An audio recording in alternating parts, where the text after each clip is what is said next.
Yeah, this video is based on Messymarv. They say Messymarv is incompetent to stand trial. Um, I think he got to playing them games off and through the system. When you go in there and you try to beat the case, and then you go in up underneath certain jurisdictions as far as this mental capacity. They hype you up underneath the meds. And between those meds, I don't know if they inject him with something, put something in his food, or however it go. But then it becomes a real situation. Him being from the streets and being addicted, and through that system, a lot of people try to come in and, they got a lot of things that's rigged up underneath uh, with certain ingredients. You know what I'm saying? So I believe that he got hold to something up in there. Yeah, I believe he probably got hold to some. He got hold to some of that air freshener. I mean that deodorizer, that toilet deodorizer. Because they got some toilet deodorizers that come on a hanger, and you hang it on the toilets and stuff like that.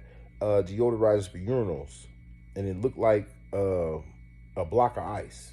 If you look at it, you get it in the store. It come on, got a hanger hook on the side of the toilet, and in the facilities they got the round blocks, so you just take them and just drop them off up in there, and if you scrape that stuff off of there, it can look like ice, because they don't really got too much stuff up in there to get down with. You know what I'm saying?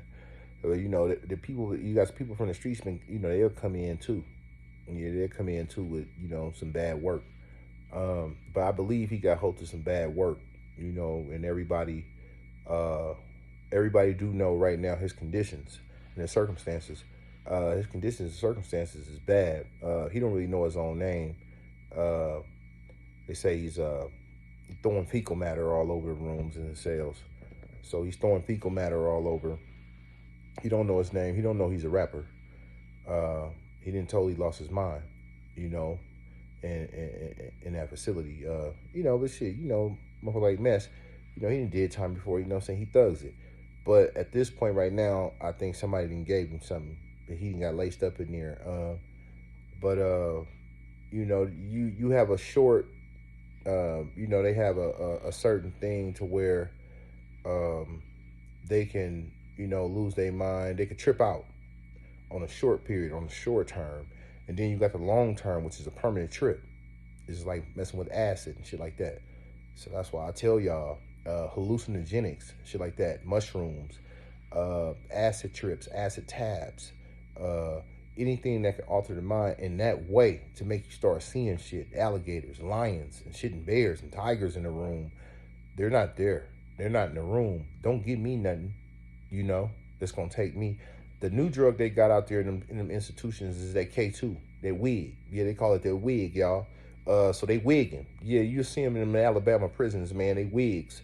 They likes the wig to take their mind out of where they at in that realm. They don't really want to be there no more. They'll do anything. It's kind of almost like a suicide trip. My thing is to stay, out of them institutions, man. That's why I tell everybody, man. Especially if you addicted, you know what I'm saying? You don't want to go nowhere addicted. You want to go somewhere and get powered up and get strong, get your mind strong. You understand what I'm talking about? So, yeah, y'all pray for Messymarv, man. You understand me?